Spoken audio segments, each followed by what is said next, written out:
जंगल में तेज बारिश हो रही थी और टूनी चिड़िया अपने दोनों बच्चों को घोंसले में ही छोड़कर भोजन की तलाश करने जंगल में गई हुई थी। पिंकू भैया, अंदर आ जाओ। माँ घोंसले से बाहर जाने के लिए मना करके गई है। वो आकर देखेगी तो गुस्सा करेगी। सोनू, मैं कहीं बाहर नहीं जा रहा हूँ, मैं तो बस बारिश देख रहा हूँ।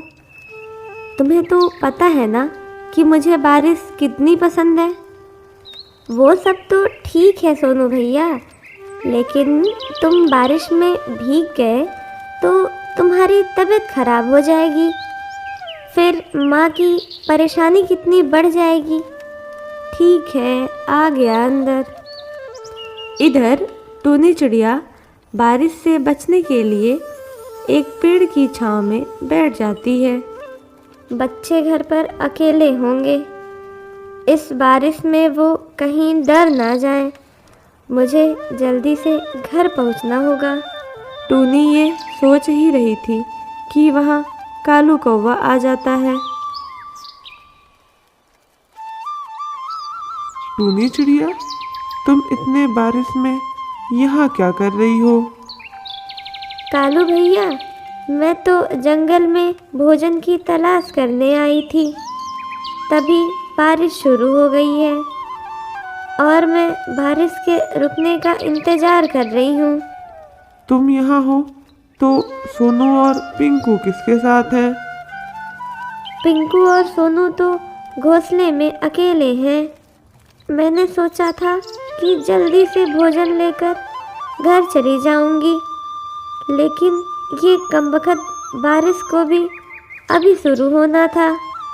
टूनी चिड़िया, मुझे बहुत डर लग रहा है। मैं जब यहाँ आ रहा था तो रास्ते में चील को देखा था, तुम्हारे घोंसले की तरफ जाते हुए। हे भगवान, वो शिकारी चील तो बहुत जालिम है। वो चील सबसे आसान पक्षी का ही शिकार करता है और मेरे पिंकू और सोनू तो बच्चे हैं और अकेले भी। आसान शिकार करता है से क्या मतलब है तुम्हारा टूनी चिड़िया? एक बार मैं ऐसे ही जंगल में भोजन की तलाश में जा रही थी, तभी मैंने देखा कि वही शिकारी चील बुलबुल के बच्चों को अपना शिकार बना रहा था। मैं भी एक माँ हूँ तो मुझसे रहा नहीं गया और मैं बुलबुल चिड़िया के बच्चों को बचाने चली गई। दुष्ट चील, तुझे शर्म नहीं आती मासूम से पक्षी बच्चों का शिकार करते हुए?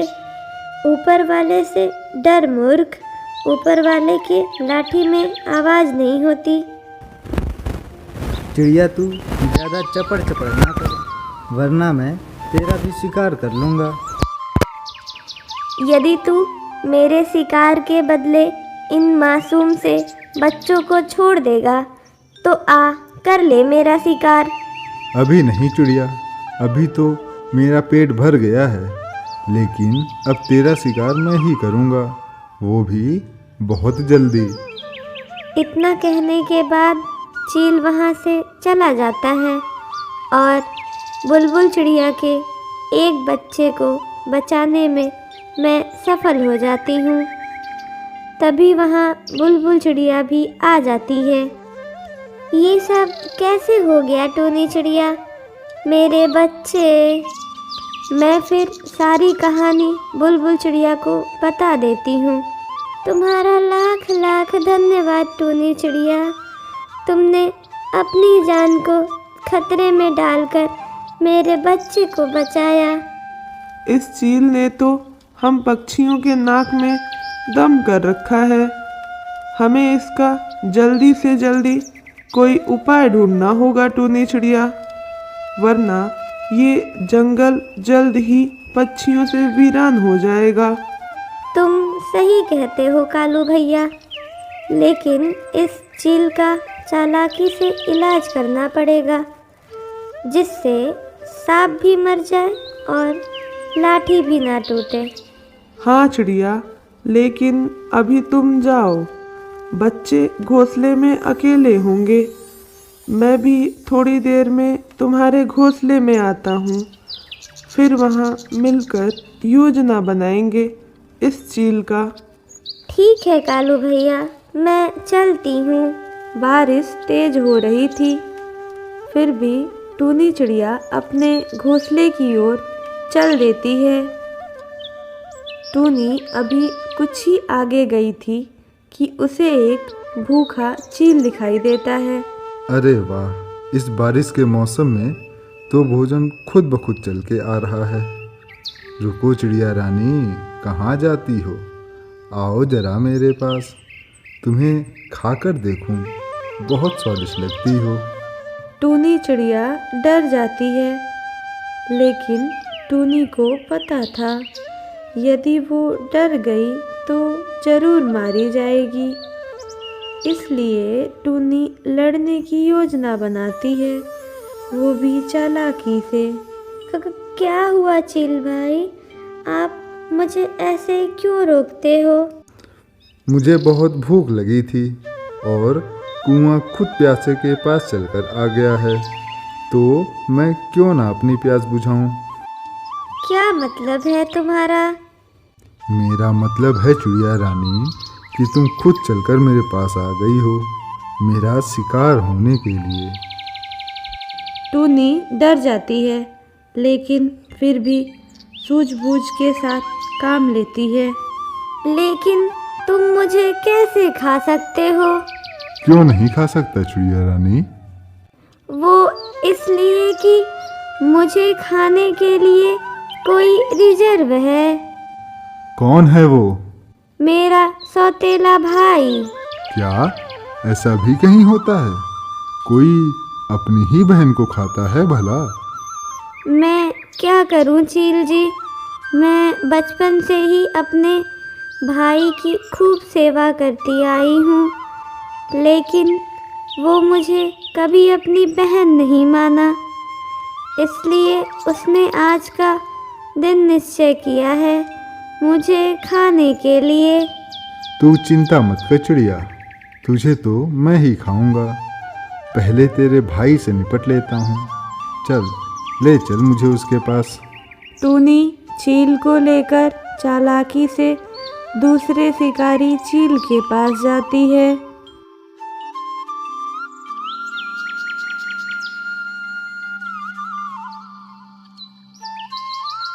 तुम यहीं रुको चील जी, मैं उसके पास जाती हूँ और तुम सही मौका देखकर उस पर हमला कर देना।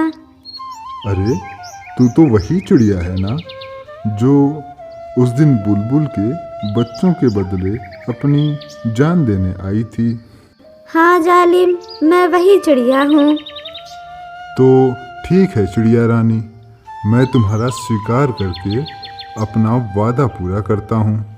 मुझे इतनी कमज़ोर मत समझ, मैं यहाँ अकेले नहीं आई हूँ। तभी पहला चील वहां आ जाता है और शिकारी चील पर हमला कर देता है।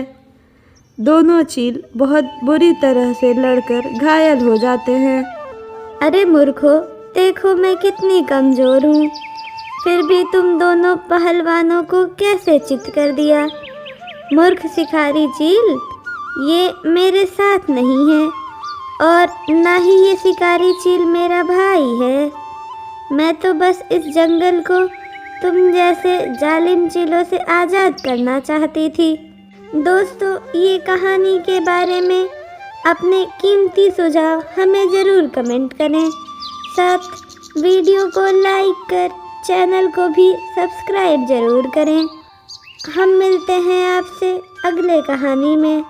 तब तक के लिए अपना और अपनों का ख्याल रखें। धन्यवाद। कहानी है एक छोटे से गांव की, जहां एक परिवार रहता था, जिसमें टुनटुनी और उसके माता पिता मीनू और चिंटू रहते थे।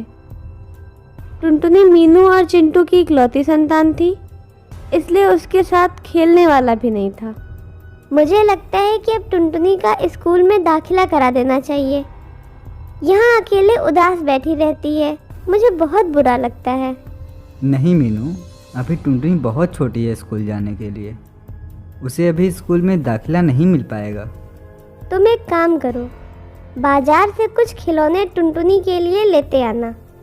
शायद उसके साथ खेलकर उसकी उदासी कुछ कम हो जाए। शाम को चिंटू एक गुड़िया लेकर घर आता है और उसे टुनटुनी को देता है। वाह पापा, कितनी प्यारी गुड़िया है, ये मेरी तरह है ना? हाँ हाँ मेरी बच्ची, बिल्कुल तुम्हारे जैसी प्यारी सी गुड़िया है। अब मैं इसी के साथ खेलूंगी। टुनटुनी अब दिन रात उस गुड़िया के साथ खेला करती, उसी के साथ सोती और उसी के साथ बातें किया करती थी। मीनू को लगता था कि टुनटुनी अभी बच्ची है, इसलिए वो गुड़िया से बातें करती है। उसे क्या पता था कि खिलौने बोला नहीं करते, लेकिन मीनू गलत थी। टुनटुनी और गुड़िया दोनों एक दूसरे से बातें करते थे, क्योंकि गुड़िया के अंदर एक आत्मा का वास था। सुन टुनटुनी, ये बात घर में किसी को भी मत बताना कि मैं भी तुमसे बातें करती हूँ, वरना तेरी माँ को मार डालूंगी। नहीं नहीं, मैं किसी से नहीं बोलूँगी। एक दिन टुनटुनी की नानी टुनटुनी से मिलने उसके घर आती है। अरे मेरी रानी बिटिया, कैसी है तू? और ये गुड़िया कितनी प्यारी है। नानी, इसे गुड़िया मत बोलो। जब कोई इसे गुड़िया बुलाता है तो ये उसे मार डालती है। तब नानी को कुछ शक होता है और वो उस गुड़िया पर नज़र रखना शुरू कर देती हैं। तभी एक दिन नानी देखती हैं कि गुड़िया कुछ बोल रही थी। तुम तो एक खिलौना हो, एक गुड़िया, फिर तुम बोल कैसे सकती हो? बुढ़िया, मुझे कोई खिलौना बोले मुझे पसंद नहीं है। मैं एनाबेला की आत्मा हूँ और लोगों को मारना मुझे बहुत पसंद है। और आज तेरा नंबर है। गुड़िया नानी को मार देती है और वहीं एक कोने में बैठ जाती है कि तभी चिंटू वहाँ आता है। हे भगवान, ये क्या हो गया मम्मी जी को? मीनू, टुनटुनी, यहाँ आओ, जल्दी से देखो ये क्या हो गया मम्मी जी को। किसने मार डाला मेरी माँ को? ये देखो, गुड़िया पर खून के निशान हैं और ये ताजे लगते हैं। उठा के फेंक दो इस गुड़िया को। जब से तुम इसे लाए हो, घर में कुछ भी अच्छा नहीं हो रहा। तभी गुड़िया अपने असली रूप में आती है।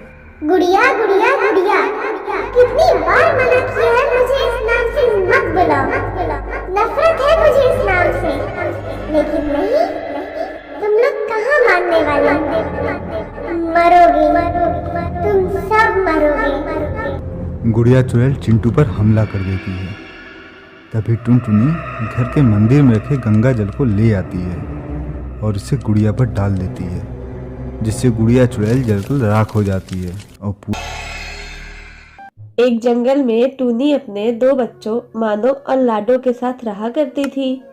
जंगलों में ठंड का मौसम शुरू हो गया था, इसलिए सभी पक्षी ठंड से बचने के लिए अपने अपने घोंसलों की मरम्मत कर रहे थे। माँ, हमें भी अपने घोंसले की मरम्मत करनी चाहिए, नहीं तो। एक जंगल में टूनी अपने 2 बच्चों मानो और लाडो के साथ रहा करती थी। जंगलों में ठंड का मौसम शुरू हो गया था, इसलिए सभी पक्षी ठंड से बचने के लिए अपने अपने घोंसलों की मरम्मत कर रहे थे। माँ, हमें भी अपने घोंसले की मरम्मत करनी चाहिए, नहीं तो। एक जंगल में टूनी अपने 2 बच्चों मानो और लाडो के साथ रहा करती थी। जंगलों में ठंड का मौसम शुरू हो गया था, इसलिए सभी